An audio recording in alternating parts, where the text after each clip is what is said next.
अखेर सोमला काशीराम तांड्याला टँकरने पाणीपुरवठा सुरू। गटविकास अधिकारी प्रवीण सुरोडकरनी केली जलजीवन पाणीपुरवठा योजनेची पाहणी। उदगीर तालुक्यातील नागलगाव सोमला काशीराम तांड्यातील नागरिकांना भीषण पाणी टंचाईच्या समस्या भेडसावत असल्याच्या बातम्या प्रसिद्ध झाल्या होत्या। जलजीवन योजनेअंतर्गत पाणीपुरवठ्याची पाईपलाईन करूनही तांड्यातील नागरिकांना पाणी मिळत नसल्याने नागरिकांनी संताप व्यक्त केला होता। अखेर एप्रिल 17 रोजी गटविकास अधिकारी यांनी सोमला काशीराम तांड्याला भेट देऊन तातडीने टँकर सुरू केले असता तांड्यातील नागरिकांनी गटविकास अधिकाऱ्यासमोर पाण्याच्या व्यथा मांडल्या। गटविकास अधिकाऱ्यांनी जलजीवन योजनेच्या विहिरीची व पाईपलाईनची पाहणी केली। जलजीवन योजनेचा पाणीपुरवठा 2-3 दिवसांत सुरू होईपर्यंत सोमला काशीराम तांड्याला टँकरद्वारे पाणीपुरवठा करण्याच्या सूचना संबंधित नागलगाव ग्रामपंचायतीला दिल्या। यावेळी ग्रामविकास अधिकारी अवकाश पवार, सरपंच सुभाष राठोड, सामाजिक कार्यकर्ते लक्ष्मीकांत पाटील, ग्रामपंचायतीचे लिपिक रमेश बिरादार, सेवक संतोष राठोड, गोरख चव्हाण, शिवा जाधव, धनाजी मोरखंडे सावकार। नागलगाव ग्रामपंचायत अंतर्गत असलेले सोमला काशीराम तांड्याच्या नागरिकांना टंचाईचा सामना करावा लागत आहे असं ज्यावेळेस तिथल्या नागरिकांना आमच्याकडे निवेदन दिलं त्यावेळेस आम्ही ते पाहणी केली आणि मीडियाच्या माध्यमातून सुद्धा बातम्या आल्या की सोमला काशीराम तांड्यामध्ये मोठी पाणी टंचाई आहे। आज मी सोबत ग्रामसेवक आणि ह्या गावचे सरपंच राठोड साहेब आणि समस्त नागरिकांसोबत आम्ही चर्चा केली। तिथे पाण्याची टंचाई जाणवते हे आम्ही बघितले आणि त्या अनुषंगाने इथे पाण्याची जी योजना राबवली जात आहे त्या योजनेचे पाहणीसुद्धा करण्यात आलेले आहे। विहिरीला चांगल्या पद्धतीने इथे पाणी लागलेलं आहे। फक्त पाईपलाईनच्या अनुषंगाने जे काम अपूर्ण होतं तर ते पूर्ण करण्याच्या सूचना आम्ही ग्रामसेवक आणि सरपंच साहेबांना दिलेल्या आहेत। त्या अनुषंगाने त्यांनी कामासाठी सुरुवातसुद्धा केलेली आहे। थोड्याच दिवसात तिथल्या पाईपलाईनचं काम पूर्ण होईल। तोपर्यंत पाण्याची टंचाई जाणू नये म्हणून तिथे आपण टँकरची सुविधा उपलब्ध करून देतोय। किमान तिथल्या नागरिकांना पुरेसं पाणी उपलब्ध होईल यासाठी आम्ही सर्वतो प्रयत्न करतोय।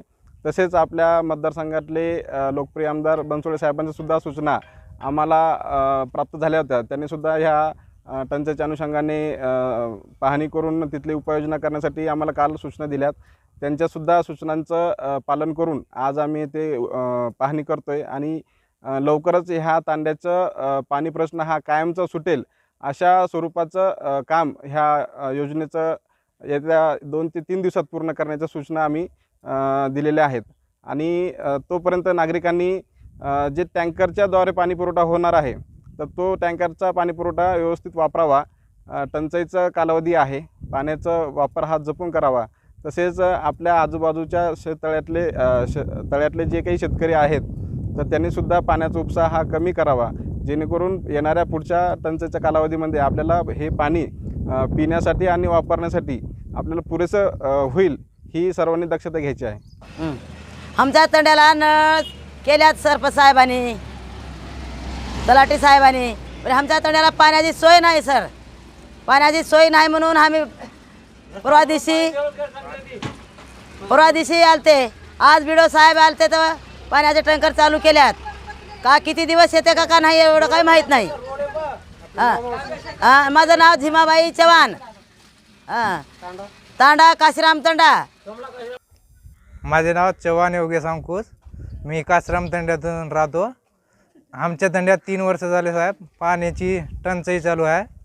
3 वर्ष झाले, पाईपलाईन केले 1 वर्ष झाले साहेब। पाईपलाईन करून नळाला पाणी येत नाही तर आज 3 दिवसाखाली आम्ही बातमी दिली तर बीडीओ साहेब ते ग्रामपंचायतीतून ग्रामसेवक आलते आणि आज टँकर आले, 1 टँकर आले, पण आजपासून आज पुढे काय येईल टँकर ह्याची काय गॅरंटी नाही। धनाजी श्यामा चव्हाण साहेब, सोमला काशीराम तांडा, इथं पाण्याची अजाबात सोय नाही। 3 वर्ष झाले पाण्याची अजाबात ठेम नाही। लोक मरून गेले तर बी ते ह्या तांड्यावर कोणी येणार नाही। आज बीडीओ साहेब आलते तर त्यांनी म्हणले की आज पाण्यात टँकर एकच आले तर जवळपास 70 ते 80 घर आहे तिथं पाण्याला, तर 1 टँकरनं का होणार साहेब? 10 घराला पाणी आलं नाही। अजून 10 घराला पाणी आले पण बाकीच्या लोकांना काय ह्या टँकरची आम्हाला गॅरंटी नाही। हे आमची विनंती आहे कळकळाची की पाणी आम्हाला पाहिजे।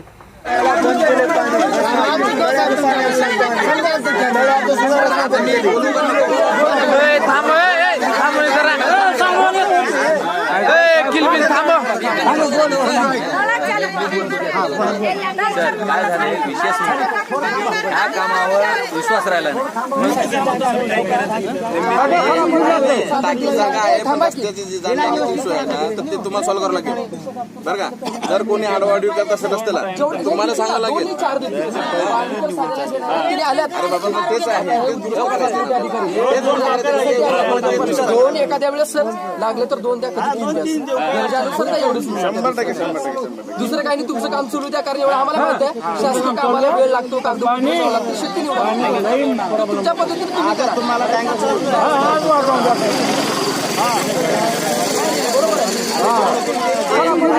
टाकी जागा आहे पण रस्त्याची जी जागा इश्यू आहे ना तर ते तुम्हाला सॉल्व्ह करावं लागेल बरं का. जर कोणी आडवाडीव करत असेल रस्त्याला तर तुम्हाला सांगावं लागेल. अरे बाबा मग तेच आहे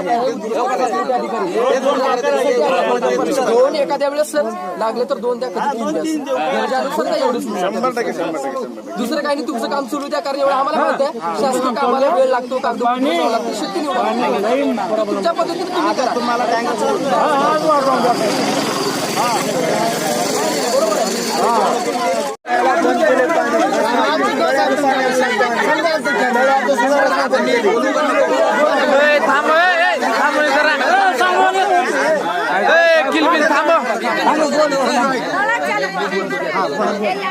काय झाले विशेष या कामावर विश्वास राहिला